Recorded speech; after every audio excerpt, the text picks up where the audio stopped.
Ko si bil otrok, nisi imel možnosti izbire. Tvoje okolje je bilo večje, močnejše, zahtevnejše. In če odrasli niso znali obravnavati svojih čustev, si se temu prilagodil ti, z mišicami, z dihom, z vedenjem.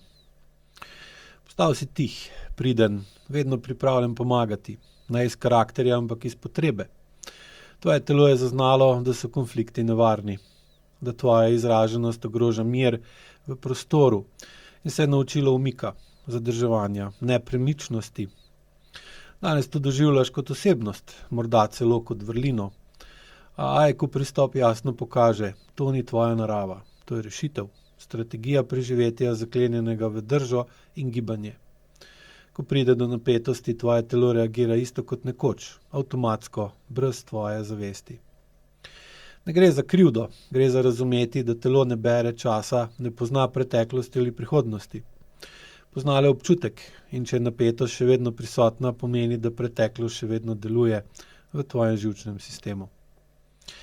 Ajku metoda ne išče napak, ustvari pogoje, da zaznaš vzorec in ko ga zaznaš, lahko začneš izbirati drugače. Ne skozi voljo, temveč skozi spremembo v strukturi. Več izveš na 2-urnem predavanju, zakaj v sebi nosiš njun konflikt.